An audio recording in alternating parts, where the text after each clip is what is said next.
Hillary Clinton is not the devil incarnate, and she's not the Antichrist, and she isn't even the false prophet. But her empty moralism is a reflection of the greater progressive movement.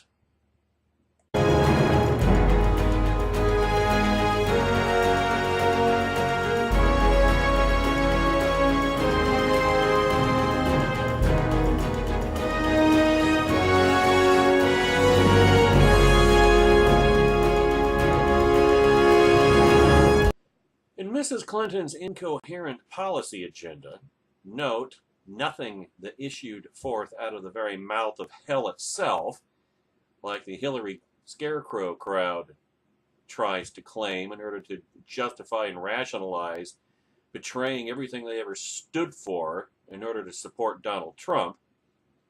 The fruits of moral relativism are on full display. As William Vogeley begins, or rather began yesterday at nationalreview.com. Hillary Eleanor Roosevelt would love you. Thus, in 2000, did retiring New York Senator Daniel Patrick Moynihan introduce Hillary Clinton as the candidate anointed to be his successor. While many first ladies exert influence behind the scenes, Eleanor Roosevelt and Hillary Clinton had high public profiles, speaking and writing extensively on the issues of the day, making allies and enemies. One question raised repeatedly during the 1930s was whether Franklin and Eleanor Roosevelt shared the same philosophy of government or held significantly different worldviews. 60 years later, political observers were asking whether there were fundamental differences between Hillary's approach to governance and that of her husband. Since no other First Lady has pursued a political career after leaving the White House, much less secured a nomination that would let her return there by winning a presidential election of her own, the question is even more compelling today. So, is Clintonism one body of thought or two? The Clintons' rhetorical oeuvre makes clear that the best answer is zero. Again and again for a quarter century, their every attempt to connect and rationalize individual policy proposals culminates in sour nothings, windy declarations as solemn as they are vacuous. According to one journalistic assessment, the pillars of Thomas Dewey's failed, hyper-cautious 1948 presidential campaign were, quote, agriculture is important. Our rivers are full of fish. You cannot have freedom without liberty. The future lies ahead. Dewey never actually said any of those things, of course. Hillary Clinton, on the other hand, really did say in an economic policy speech this year, quote, I believe in an America always moving toward the future.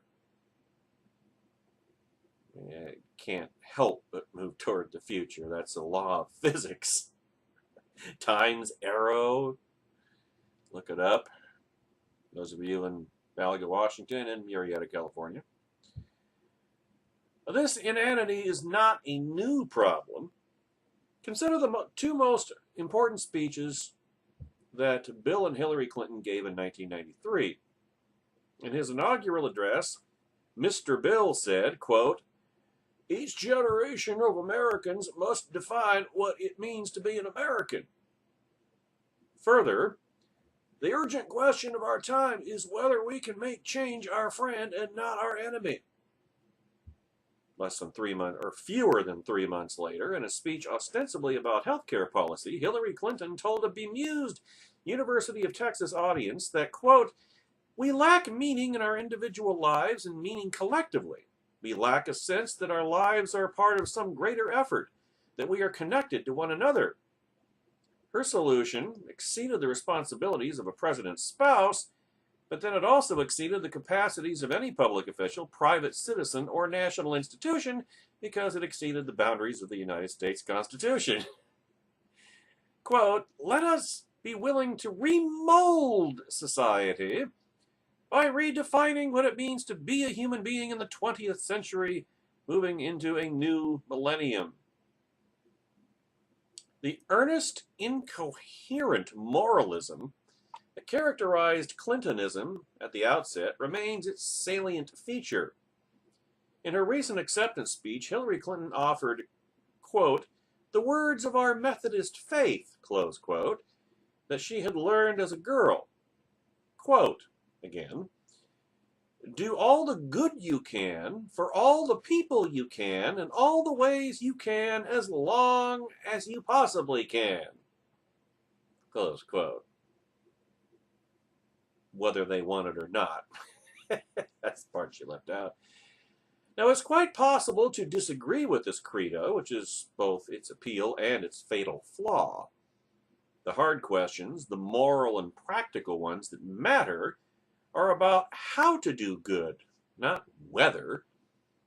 The pious tautology that it's good to do good but bad to do bad tells us nothing about choosing between goods where and when there are trade-offs and conflicts, or weighing costs against benefits, comparing short-term attainments with long-term risks, or reckoning second-order effects. It's useless, in other words, for grappling with every problem that makes our moral and political lives so hard. The Clintons, to be fair, are not the only Democrats who have resorted to expansive, empty statements of purpose.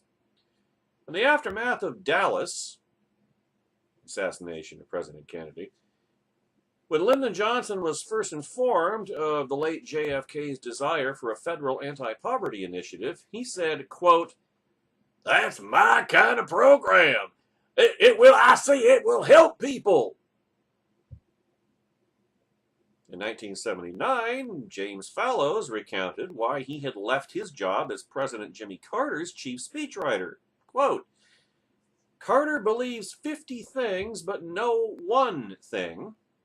He holds explicit, thorough positions on every issue under the sun, but he has no large view of the relations between them. Because Carter thinks in lists, not arguments, the only thing that finally gives coherence to the items of his creed is that he happens to believe them all. Sounds like a left-wing professional politician, doesn't it? Now, Barack Obama presents a more complicated case, since it is so evident that he both feels a greater need than ordinary politicians, even ordinary presidents, to explain himself, and has absolute confidence in his ability to do so. Indeed, the failure of his high-flown efforts in the direction of political philosophy explains why Democrats less audacious and hopeful than he think the prudent course is to throw cliches at the problem. Charles R. Kessler argued in I Am the Change, Barack Obama and the Crisis of Liberalism 4 years ago, that Obama's speeches and writings are marked and wrecked by the determination to have big things both ways. On one hand, he wants the moral commitment and passion generated by the idealist's conviction that liberal causes are undeniably profoundly just. Thus, Obama wrote in The Audacity of Hope back in 2006 that the self-evident truths in the Declaration of Independence describe not only the foundations of our government, but the substance of our common creed. On the other, he wants American life to exhibit deference and comity, which in his view necessitates a rejection of absolute truth. Any such absolutism, Obama said, risks ascribing infallibility to any idea or ideology or theology or ism, any tyrannical consistency that might lock future generations into a single unalterable course. Oh, the irony. Obama's attempt to resolve this contradiction is a shambles. By the end of Audacity, he is reduced to discussing how we pursue our own absolute truths, as though America were a nation of individuals living in moral and metaphysical silos. We cannot be certain that any cause is just, he continued, but idealism requires us to act as if we are certain. Well, it has now been more than a century since progressivism reconfigured American liberalism by discarding the founding's commitment to constitutional structures and limits, which were intended to secure unalienable rights and sustain government by the consent of the governed. Progressives introduced a new determination to organize and improve modern life, whether we wanted it or not, by applying vigorously and, if need be, forcibly, the insights being uncovered by a clerisy of social scientists, kind of the apostles of atheism, if you will.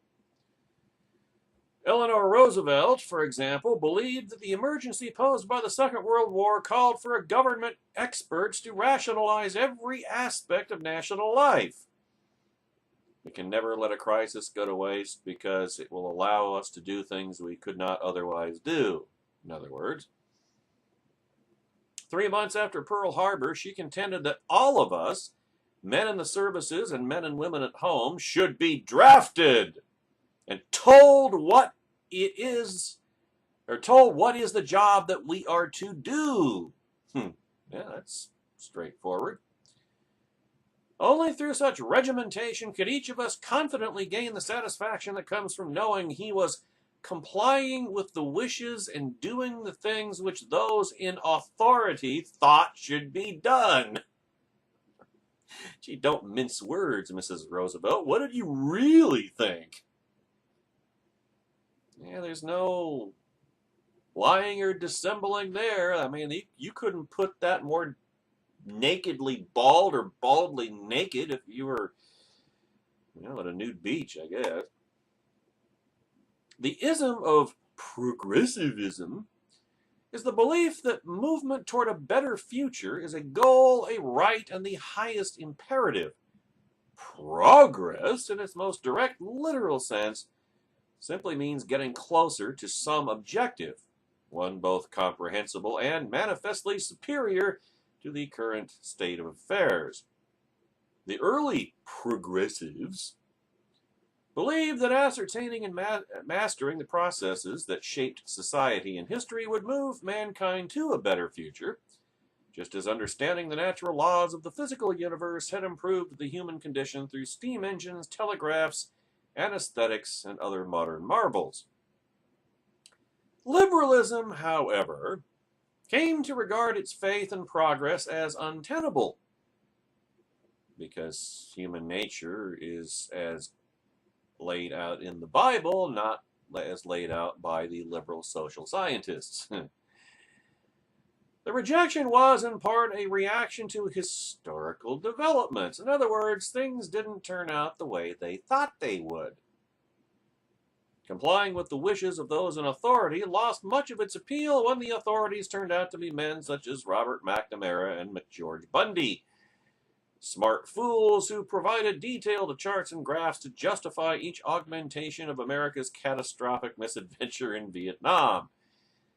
At home, liberals came to detest the progressivism of Robert Moses and other power brokers, experts whose idea of urban renewal was to bulldoze any city block that had the temerity to evince charm or social cohesion in ways not part of a government agency's master plan. But more fundamentally, the liberal rejection of progress has been theoretical.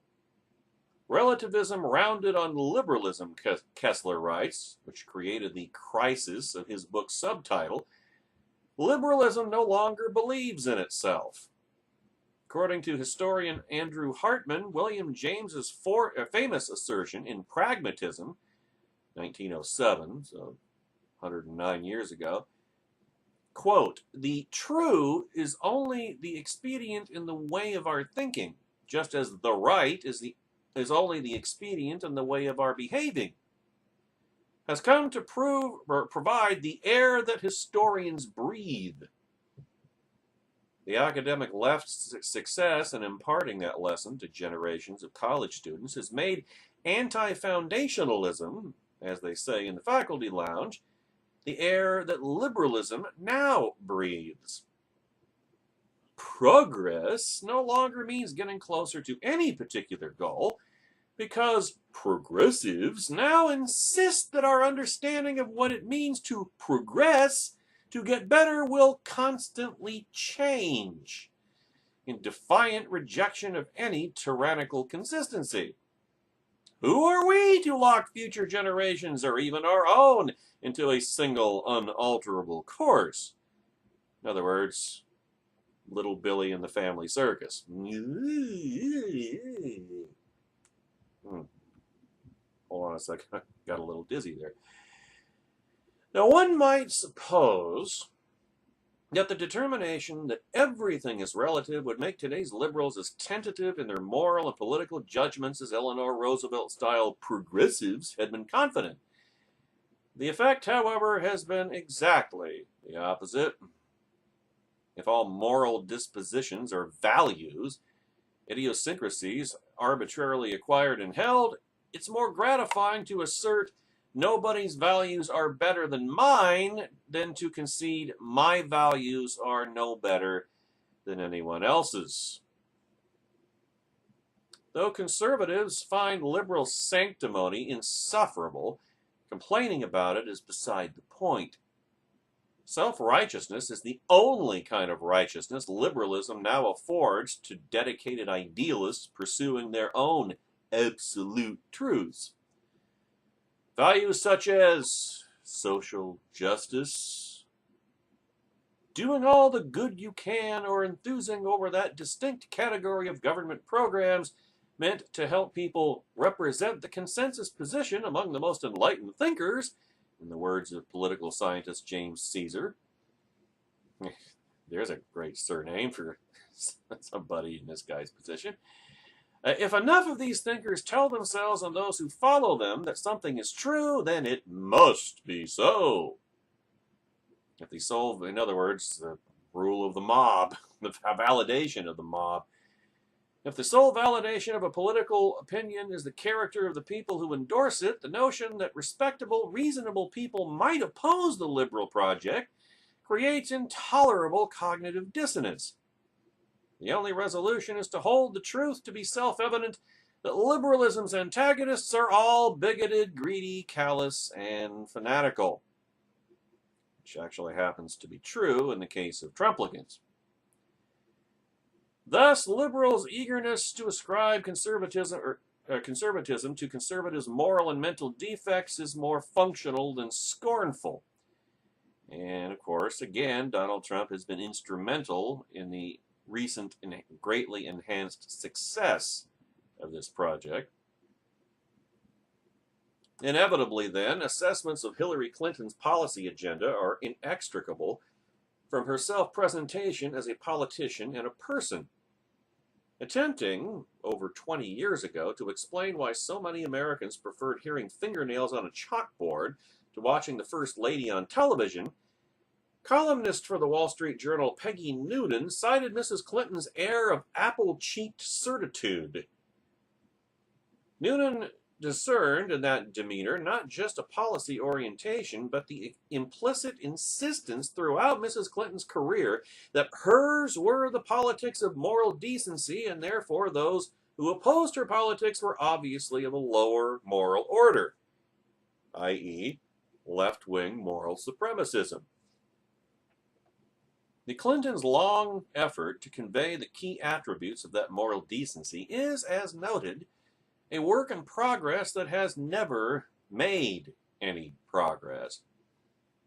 The junkyard of bellow-didactic banalities that constitute Mrs. Clinton's inventory of pronouncements is not, however, simply a random assortment. Two recurring themes suggest how she understands the larger purpose of her political career. The first is the determination to secure a better future. In keeping with anti-foundationalism, however, all questions about the attributes that would make one future better than another, or than the present, are left unasked and unanswered. In other words, it's an article of faith. Since liberalism has discarded the idea of a human nature with any particular intrinsic qualities, Human flourishing can mean nothing other or more than facilitating the pursuit by as many people as possible of as many of their aspirations as possible, no matter how twisted, demented, perverted, and evil they happen to be. In fact, the more so, the better, as far as the left is concerned. Upon ending her 2008 presidential campaign, Mrs. Clinton said, quote, I entered this race because I have an old-fashioned conviction that public service is about helping people solve their problems and live their dreams, even if they don't want my help. That's the part she left out. The second theme amounts to a sprawling elaboration of the feminist axiom that the personal is political. Its original meaning was that catcalls from construction workers, or the awarding of a coveted promotion to an inferior male co-worker, were not just affronts, but consequences flowing directly from the power structures, there's a left-wing concept, that feminists had to discern and dismantle. The underlying idea was that men and women were so fundamentally identical that the detail of being one or the other should, in a just world, have a negligible impact on how any individual's life unfolds. Remember that Time magazine article back in the mid-90s? Men and women are different! As an undergraduate at Wellesley in the late 60s, and then a law student at Yale, Hillary Rodham was certainly well acquainted with this viewpoint. It's hard to believe she didn't share it, at least in part. In her maturity, however, Mrs. Clinton has drawn heavily on the older, supposedly discredited idea that women are innately, distinctively preoccupied with family cohesion and, above all, children's well-being. On that basis, she has asserted over and over that the personal is political and the political is personal. The care for a child now requires acute, often alarmed cognizance of the endless list of social and economic conditions that can help or hinder children's development. Citizenship, whether it consists of volunteering for some community improvement project or voting for candidates dedicated to helping children, is an extension of responsible parenthood. To govern a modern nation, by the same token, requires fully grasping the array of trends and problems besetting families. Public officials must accordingly subordinate all other policy concerns to fashioning government responses that meet and master those challenges. As a result, leadership is a kind of parenthood writ large. Mrs. Clinton has shown no reluctance about resorting to mawkishness to make this point. In her address to the 1996 Democrat convention that renominated her husband, she said, quote, I wish we could be sitting around a kitchen table, just us, talking about our hopes and fears about our children's futures, since our family, like your family, is part of a larger community that can help or hurt our best efforts to raise our child. The speech's conclusion was even more ghastly. Quote, sometimes late at night, when I see Chelsea doing her homework or watching TV or talking to a friend on the phone, I think to myself, her life and the lives of millions of boys and girls will be better because of what all of us are doing together. They will face fewer obstacles and more possibilities. Chelsea didn't have any problems, did she? Oh, my goodness. Now, Hillary Clinton's efforts to synthesize the personal and the political have necessarily entailed synthesizing her own public persona. Plan A, that by virtue of her supposed expertise and intelligence, she would be her elected husband's quasi-official co-president, was jettisoned in 1994 after her healthcare task force failed even to produce a plan on which the Democrat Congress would vote. Plan B was described by journalist Caitlin Flanagan, quote, Hillary wanted to be seen as warm, spontaneous to the point of being a little bit silly sometimes. At her age, it would be called dementia. and someone who always has a twinkle in her eye whenever children are around, for her to turn to stone. Mrs. Clinton is largely stuck with this option, building not just a personality, but a philosophy upon it, the most ambitious statement being her book, It Takes a Village.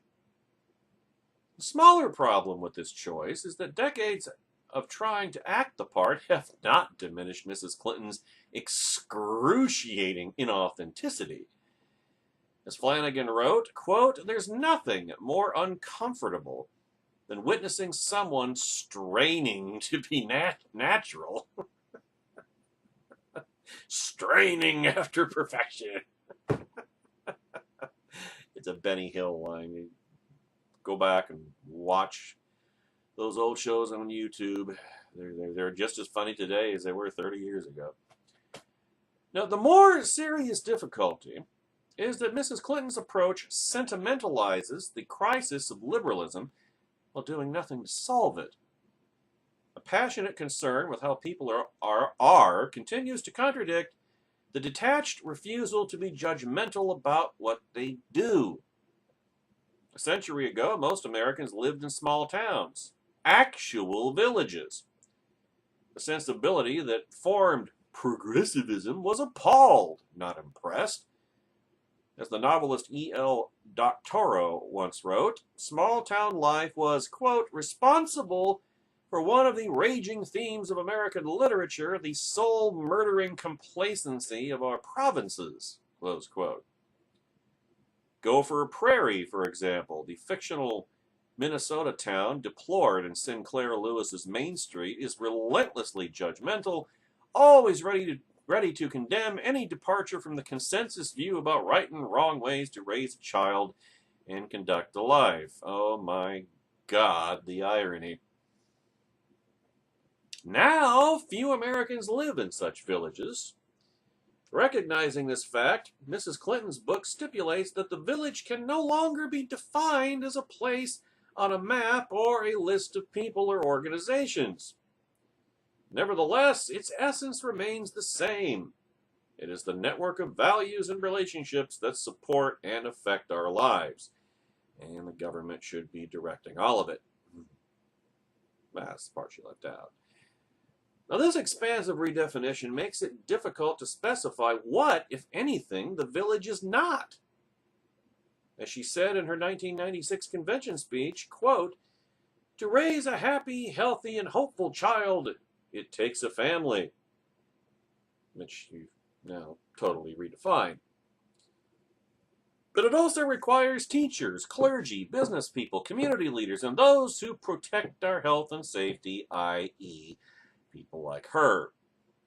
Indeed, it takes all of us, and it takes a president. Well, of course it does. 20 years ago, as half of one of the most scrutinized, most mysterious marriages in American political history, the epitome of a sham marriage, Hillary Clinton could do no more than stand by her man and endorse a president she said was necessary to raising happy, healthy, hopeful children. Now she is on the verge of being such a president herself, not only the first female commander in squaw, but by her own account, the first social worker in squaw of any description. If elected, when elected, she will have more power than ever before to help people solve their problems and live their dreams, whether they like it or not. As the late political scientist Jean Bethke Elshtain noted, however, Mrs. Clinton's amorphous village, indispensable to raising children despite being everywhere yet nowhere, kind of like the Higgs boson, isn't it? Or gravitons, or dark matter, consists of organizations and initiatives and policies and experts fanning out across the countryside to help people in various ways. And here's the money shot. Whether the people in question have asked for it or not. Elstein saw Mrs. Clinton's blithe self-assurance dangerous to her political cause and to the objects of her solicitude. And the fact that it takes a village invariably shows the people who have received help responding with gratitude and appreciation. Never irritation or perplexity or mind your own business or get the hell off my lawn! The busybodies of yesteryear's small villages were censorious. But because the credentialed ones in the new global village are therapeutic, and just as censorious in the opposite direction, the possibility that they will be similarly overbearing and resented seems never to occur to Mrs. Clinton. In 2008, Hillary Clinton encouraged the idea that she was running for Bill Clinton's third term.